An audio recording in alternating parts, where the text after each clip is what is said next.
بسم اللہ الرحمن الرحیم۔ السلام علیکم دوستو، ہم نے ویڈیوز کی ایک سیریز کا آغاز کیا تھا جس سے ہمارا مقصد نبی کریم صلی اللہ علیہ وسلم کا حلیہ مبارک، آپ صلی اللہ علیہ وسلم کے لباس مبارک اور اس سے متعلق چیزیں، آپ کی حیا، آپ کی بہادری، آپ کے کھانے پینے کی چیزیں، آپ کے معاملات، آپ صلی اللہ علیہ وسلم کا گھر اور مجلس میں اٹھنے بیٹھنے کے معاملات، آپ صلی اللہ علیہ وسلم کے معاملات دوسرے لوگوں کے ساتھ اور سفر آخرت کی تیاری، آپ صلی اللہ علیہ وسلم کی تعلیمات لوگوں تک پہنچانا ہے۔ دوستو، اس کام میں ہمارا ساتھ دیجئے، آپ سب بھی ان سب چیزوں کا علم حاصل کیجئے اور دوسرے لوگوں تک بھی پہنچائیے۔ تو آئیے اس سیریز کی دوسری ویڈیو کو شروع کرتے ہیں۔ آپ صلی اللہ علیہ وسلم کے لباس اور اس سے متعلق چیزوں کا بیان۔ اکثر حالتوں میں آپ صلی اللہ علیہ وسلم کا لباس چادر اور ازار یعنی تہبند ہوتا تھا جو سخت اور موٹے کپڑے کا ہوتا تھا۔ مدارج النبوت میں ہے کہ آپ صلی اللہ علیہ وسلم میلے اور گندے کپڑوں کا مکروہ و ناپسند فرماتے تھے۔ حضرت سمرہ بن جندب رضی اللہ عنہ بیان کرتے ہیں کہ نبی اکرم صلی اللہ علیہ وسلم نے ارشاد فرمایا کہ سفید کپڑا پہنا کرو، اس لیے کہ وہ زیادہ پاک و صاف رہتا ہے، اور اسی میں اپنے مردوں کو کفنایا کرو۔ زاد المعاد میں ہے کہ آپ صلی اللہ علیہ وسلم نے یمنی چادریں، جبہ، قبہ، قمیض، تہبند، موزہ اور جوتا ہر چیز استعمال فرمائی ہے، اور آپ صلی اللہ علیہ وسلم دھائی دار سیاہ اور سادہ کپڑا بھی پہنا ہے۔ آپ صلی اللہ علیہ وسلم کی قمیص مبارک۔ ملا علی قاری رحمۃ اللہ علیہ نے اسے نقل کیا گیا ہے کہ آپ صلی اللہ علیہ وسلم کا کرتا سوت کا بنا ہوا تھا جو زیادہ لمبا نہ تھا اور اس کی آستین بھی زیادہ لمبی نہ تھی۔ اسی طرح مناوی نے ابن عباس رضی اللہ عنہ سے نقل کیا ہے کہ آپ صلی اللہ علیہ وسلم کا کرتا ٹخنوں سے اونچا ہوتا تھا، اور آپ صلی اللہ علیہ وسلم کے کرتے کا گریبان سینے پر ہوتا تھا، اور شمائل میں ہی کہ آپ کے کرتے کا گریبان سینے پر ہوتا تھا۔ کبھی آپ صلی اللہ علیہ وسلم گریبان کھولے رکھتے کہ سینہ اطہر صاف نظر آتا اور اسی حالت میں نماز پڑھ لیتے۔ حضرت اسماء رضی اللہ عنہا فرماتی ہیں کہ آپ صلی اللہ علیہ وسلم کے کرتے کی آستین پہنچے تک ہوتی تھی، اس کے علاوہ پہنچوں سے آگے تک کی آستین بھی آپ صلی اللہ علیہ وسلم نے چوغے میں بنوائی۔ یہ بیان زواج کے لیے تھا، مطلب یہ ہے کہ افضل اور سنت تو یہ ہے کہ آستین گٹوں تک ہو، اور جائز آگے تک بھی ہے، لیکن انگلیوں سے متعلق نہ ہونی چاہیے۔ اور کرتے کی لمبائی کے متعلق علامہ شامی نے لکھا ہے کہ آدھی پنڈلی تک ہونی چاہیے، زیادہ نہیں، لیکن یہ افضل ہے، ورنہ ٹخنوں تک جائز ہے مگر مناسب نہیں ہے۔ آپ صلی اللہ علیہ وسلم کرتے کی آستین نہ بہت تنگ رکھتے نہ بہت چوڑی، بلکہ درمیانی ہوتی، اور آستین ہاتھ کے گٹوں تک رکھتے اور چوغا وغیرہ کی نیچے تک، مگر انگلی سے متجاوز نہ ہوتا تھا۔ آپ صلی اللہ علیہ وسلم کی لنگی مبارک۔ آپ صلی اللہ علیہ وسلم کی عادت مبارکہ لنگی باندھنے کی تھی۔ پاجامہ کے بارے میں اختلاف ہے، جیسا کہ ابھی آتا ہے۔ مدارج نبوت میں ہے کہ آپ اپنی تہبند کو آگے کی جانب لٹکاتے اور پیچھے کا حصہ اونچا رکھتے۔ آپ صلی اللہ علیہ وسلم کی لنگی آدھی پنڈلی تک رہتی تھی، چنانچہ حضرت عثمان غنی رضی اللہ عنہ اپنی لنگی آدھی پنڈلی تک رکھتے تھے اور فرماتے کہ یہی حیت تھی میرے آقا کی لنگی کی۔ حضرت حذیفہ بن الیمان رضی اللہ عنہ فرماتے ہیں کہ آپ صلی اللہ علیہ وسلم نے میری یا اپنی پنڈلی کے گوشت کا حصہ پکڑ کر فرمایا کہ یہ حد ہے لنگی کی، اگر تجھے صبر نہ ہو تو اور نیچے صحیح، اور اگر تجھے اس پر بھی صبر نہ ہو تو لنگی کا ٹخنوں پر کوئی حق نہیں۔ ٹخنوں سے نیچے پاجامہ یا لنگی رکھنا حرام ہے۔ حضرت ابو ہریرہ رضی اللہ عنہ کہتے ہیں کہ آپ صلی اللہ علیہ وسلم نے فرمایا، ٹخنوں سے نیچے جتنے حصے پر کپڑا لٹکتا ہے وہ آگ میں جلایا جائے گا۔ حضرت عبداللہ بن عمر رضی اللہ عنہ فرماتے ہیں کہ میں نے اپنے دوستوں دونوں کانوں سے حضور صلی اللہ علیہ وسلم کو فرماتے ہوئے سنا کہ جو شخص متکبرانہ لنگی لٹکائے گا، قیامت میں حق تعالی اس کی طرف نظر نہیں کریں گے۔ آپ صلی اللہ علیہ وسلم کی لنگی کی پیمائش 4 ہاتھ 1 بالشت لمبی اور چوڑائی 3 ہاتھ 1 بالشت، یعنی بعض روایت کے مطابق 2 ہاتھ 1 بالشت چوڑی تھی۔ آپ صلی اللہ علیہ وسلم نے پاجامہ پہنا۔ ترمذی شریف میں واقعہ ہے، آپ صلی اللہ علیہ وسلم نے پاجامہ خریدا ہے، البتہ پہننا کسی روایت سے ثابت نہیں، لیکن آپ صلی اللہ علیہ وسلم کے پاس موجود تھا اور صحابہ کرام آپ کی اجازت سے پہنتے بھی تھے۔ چنانچہ حضرت ابو امامہ رضی اللہ عنہ فرماتے ہیں کہ میں نے آپ صلی اللہ علیہ وسلم سے کہا کہ یہود پاجامہ پہنتے ہیں، لنگی نہیں باندھتے، تو آپ صلی اللہ علیہ وسلم نے ارشاد فرمایا کہ تم لوگ اس کے خلاف کرو، پاجامہ بھی پہنو اور لنگی بھی باندھو۔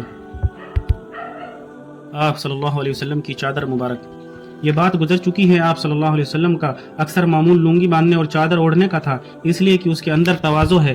دوسری بات یہ ہے کہ اس میں تکلف نہیں کرنا پڑتا۔ سفید لباس تو آپ صلی اللہ علیہ وسلم کا محبوب تھا ہی، لیکن رنگین لباس میں سبز رنگ کا لباس طبیع پاک کو بہت پسند تھا۔ چنانچہ حضرت انس رضی اللہ عنہ فرماتے ہیں کہ آپ صلی اللہ علیہ وسلم کو یمنی منقش چادر کپڑوں میں زیادہ پسندیدہ تھی۔